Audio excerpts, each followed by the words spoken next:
दोस्तों आज आपका सोशल स्टडी का टेस्ट होने वाला है। तो दोस्तों आज के इस टेस्ट में हम सोशल स्टडी के मोस्ट इंपोर्टेंट टोटल 20 क्वेश्चंस करेंगे। तो दोस्तों आप लोग जो है ना कमेंट बॉक्स में अपना स्कोर जरूर बताएं, टोटल 20 क्वेश्चंस में से आपके कितने क्वेश्चंस सही हुए हैं। फर्स्ट क्वेश्चन है हमारा, भारत की पहली आधिकारिक जनगणना कब हुई थी? तो दोस्तों इस क्वेश्चन को जो है ना दो तरीके से पूछा जा सकता है। देखिए, भारत की पहली अगर आधिकारिक जनगणना पूछा जाए तो आपको इसका आंसर करना है 1881। अगर दोस्तों भारत की पहली जनगणना कब हुई थी, अगर क्वेश्चन ये आता है तो इसका राइट आंसर जो होगा ना 1872। अगर जनगणना से पहले आधिकारिक पूछ लगा दिया जाए, आधिकारिक शब्द क्वेश्चंस में, तो इसका राइट आंसर 1881 आपको करके आना है। क्योंकि दोस्तों यहां पर जो है ना इसमें सबसे ज्यादा स्टूडेंट कंफ्यूज होते हैं। दो तरीके से क्वेश्चंस पूछा जाता है, भारत की पहली जनगणना कब हुई थी, तो इसका राइट आंसर आपको लगाना है 1872। अगर आधिकारिक पूछ लिया जाए भारत की पहली आधिकारिक जनगणना कब हुई थी, तो 1881 में। चलिए फ्रेंड्स सेकंड क्वेश्चन करते हैं। तो सर्वाधिक साक्षरता वाला राज्य कौन सा है? तो दोस्तों मोस्ट लिटरेसी रेट वाला जो स्टेट है ना वो है केरल। चलिए थर्ड क्वेश्चन करते हैं। तो उत्तराखंड में नई राष्ट्रीय शिक्षा नीति 2020 जो है कब लागू की गई? तो दोस्तों एनईपी 2020 जो है ना वो उत्तराखंड में 12 जुलाई 2022 को लागू की गई थी। चलिए क्वेश्चन नंबर 4 करते हैं। तो कौन सी रेखा भारत और पाकिस्तान को विभाजित करती है, अलग करती है? तो दोस्तों इस रेखा का जो नाम है ना वो है रेडक्लिफ रेखा। और रेडक्लिफ जो है ना किसी अंग्रेज व्यक्ति का नाम था, ठीक है ना, सर रेडक्लिफ उससे बोलते थे। अब दोस्तों कई बार क्वेश्चन इस तरीके से भी पूछ लिया जाता है कि भारत और पाकिस्तान के बीच जो रेखा जो मतलब कि निर्धारित की गई थी वो कब निर्धारित की गई थी, तो इस पे भी क्वेश्चंस जो है मैंने रेडी किया है, तो वो भी हम जो है करेंगे। अब देखिए दोस्तों क्वेश्चन नंबर 5, कौन सी रेखा भारत और अफगानिस्तान को विभाजित करती है? तो दोस्तों इसका जो राइट आंसर होगा ना वो होगा ऑप्शन सी, डुरंड रेखा। अब ये कौन सी रेखा है, तो इस पे भी क्वेश्चंस हम करेंगे। चलिए क्वेश्चन नंबर 6 करते हैं। तो भारत और चीन के बीच कौन सी सीमा रेखा है?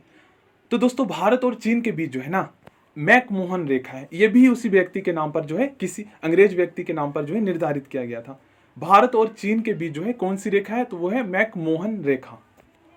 और दोस्तों कई बार जो है ना ये भी पूछ लिया जाता है क्वेश्चंस में कि मैकमोहन जो रेखा जो है ना वो कब निर्धारित की गई थी, तो इसमें जो है आपको इसका राइट आंसर करना है 1914 में। चलिए क्वेश्चन नंबर 7 करते हैं। पंचशील समझौता कब लागू हुआ था? तो दोस्तों क्वेश्चन कई तरीके से पूछा जा सकता है कि पंचशील समझौता जो है ना किन दो देशों के बीच हुआ था, तो भारत और चीन के बीच हुआ था, ठीक है ना, ये चीज आपको याद रखना है। अब पंचशील समझौता कब हुआ था? तो दोस्तों पंचशील समझौता जो था ना वो हमारा हुआ था 29 अप्रैल 1954 को हुआ था, ठीक है ना। पंचशील दोस्तों शांतिपूर्ण सह अस्तित्व के ऐसे 5 सिद्धांत थे जो दोनों देशों के बीच निर्धारित किया गया था। इसमें कुछ पॉइंट ऐसे भी है दोस्तों जिसमें बोला गया था कि दोनों देश जो है ना एक दूसरे की क्षेत्रीय अखंडता का सम्मान करेंगे, एक दूसरे देश जो है ना उसके मतलब कि जो आंतरिक और बाहरी जो मामले होते हैं उसमें दखलंदाजी न देंगे। तो यही इसमें ऐसे ही 5 सिद्धांत थे, 5 नियम थे। क्वेश्चन नंबर 8 करते हैं। सिंधु जल समझौता, सिंधु नदी जल समझौता कब हुआ था? तो दोस्तों सिंधु नदी जल समझौता जो है ना वो 19 सितंबर 1960 को हुआ था और ये भारत और पाकिस्तान के बीच में हुआ था, ठीक है ना दोस्तों। तो इसका राइट आंसर जो हो जाएगा वो हो जाएगा ऑप्शन सी। उसके बाद दोस्तों हम नेक्स्ट क्वेश्चन करते हैं। तो ताशकंद समझौता किन दो देशों के बीच हुआ था? तो दोस्तों ताशकंद समझौता जो है ना भारत और पाकिस्तान के बीच में हुआ था। और दोस्तों ताशकंद जो है ना ये उज्बेकिस्तान की राजधानी है, वहां पर हुआ था, वहां पर एक शहर है, वहां पर हुआ था। भारत के यहां से जो है ना ये जो समझौता हुआ था ना दोस्तों, ये भारत के दूसरे प्रधानमंत्री लाल बहादुर शास्त्री और पाकिस्तान के जनरल अयूब खान के बीच में हुआ था, ठीक है ना, मतलब हस्ताक्षर हुआ था इस समझौते पर। तो इसका राइट आंसर आपका ऑप्शन ए होगा। तो दोस्तों कई बार क्वेश्चंस में यह भी पूछा जा सकता है कि ताशकंद समझौता कब हुआ था? तो 10 और 11 जनवरी 1966 को हुआ था। चलिए क्वेश्चन नंबर 10 करते हैं। तो दोस्तों यहां पर पूछा गया है गंगा नदी जल संधि किन दो देशों के बीच हुआ था? तो दोस्तों गंगा नदी जल संधि जो है ना वो भारत और बांग्लादेश के बीच में हुआ था। तो इसका राइट आंसर जो है ऑप्शन ए हो जाएगा। उसके बाद क्वेश्चन नंबर 11 करते हैं। गंगा जल संधि कब हुई थी? यह भी दोस्तों पेपर में पूछा जा सकता है। इसका राइट आंसर होगा दोस्तों 12 दिसंबर 1996, ठीक है ना, ऑप्शन सी इसका राइट आंसर होगा। उसके बाद दोस्तों हम क्वेश्चन नंबर 12 करते हैं। रेडक्लिफ रेखा भारत और पाकिस्तान के बीच कब निर्धारित की गई थी? देखिए दोस्तों यहाँ पर क्वेश्चन पूछ लिया गया है। तो 15 अगस्त के 2 दिन बाद, ठीक है ना, ये आप मान लीजिए भारत जब आजाद हुआ उसके 2 दिन बाद जो है निर्धारित हो गई थी, तो 17 अगस्त 1947 को, बस ऐसे आपको याद रखना है। चलिए दोस्तों, आप लोग कमेंट बॉक्स में बताइए फरक्का समझौता किन दो देशों के बीच हुआ था।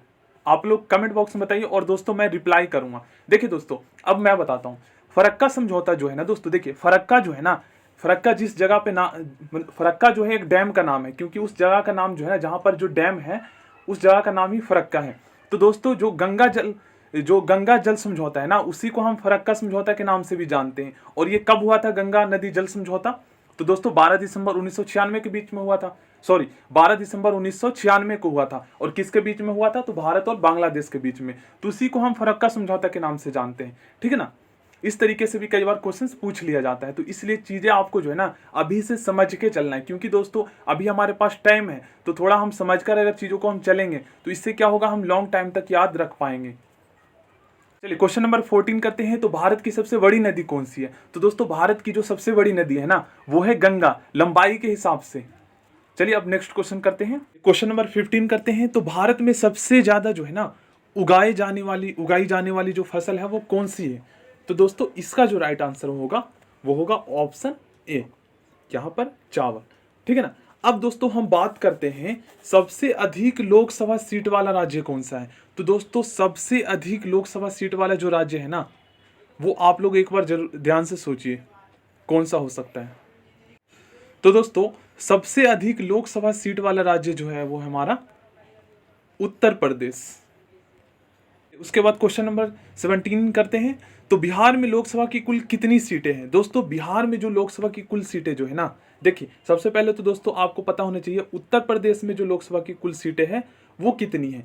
पहले नंबर पे तो दोस्तों उत्तर प्रदेश आता है, दूसरे नंबर पे दोस्तों महाराष्ट्र आता है, ठीक है ना। तो उत्तर प्रदेश में दोस्तों टोटल जो सीटें हैं वो 80 है, ठीक है ना। उसके बाद दोस्तों महाराष्ट्र आता है। तो बिहार में जो लोकसभा की कुल सीटें हैं वो है 40।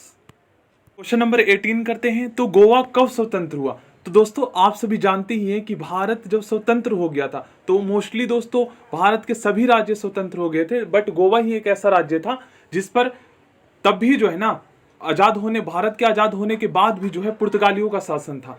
तो दोस्तों एक ऑपरेशन चलाया गया था भारतीय सेना द्वारा, एक अभियान चलाया गया था जिसके तहत जो है ना दोस्तों गोवा को जो है स्वतंत्र करा लिया गया था। तो उस ऑपरेशन का नाम भी क्वेश्चंस में पूछा जाता है। और दोस्तों क्वेश्चन में जो है ना, क्वेश्चंस में ये भी पूछा जाता है कि कब स्वतंत्र हुआ। तो इसका राइट आंसर होगा 19 दिसंबर 1961 को जो है गोवा स्वतंत्र हो गया था। चलिए क्वेश्चन नंबर 19 करते हैं। तो गोवा की स्वतंत्रता के लिए कौन सा अभियान चलाया गया था? तो दोस्तों गोवा की स्वतंत्रता के लिए जो है ना एक अभियान चलाया गया था जिसे हम ऑपरेशन विजय के नाम से जानते हैं। अब दूसरा क्वेश्चन ये है दोस्तों कि हैदराबाद को जो है ना भारत में मिलाने के लिए कौन सा अभियान चलाया गया था? आपको पता है दोस्तों कि हैदराबाद के जो शासक थे उनका क्या नाम था? निजाम नाम था। और उस समय दोस्तों वो विश्व में जो है ना पूरी दुनिया में अमीर राजाओं में उनका नाम आता था। तो हैदराबाद को भारत में मिलाने के लिए जो है एक अभियान चलाया गया था, उसको हम ऑपरेशन पोलो के नाम से जानते हैं, ठीक है ना। तो ये सभी मोस्ट इंपॉर्टेंट क्वेश्चन थे दोस्तों जो पेपर में आ सकते हैं। तो प्लीज दोस्तों आप लोग अगर आपको नहीं पता तो इसको आप लोग लिख लीजिएगा, लिखने से क्या होगा कि आपको याद हो जाएगा। और दोस्तों आपके कितने क्वेश्चंस आज सही हुए हैं प्लीज कमेंट बॉक्स में आप लोग जरूर बताना।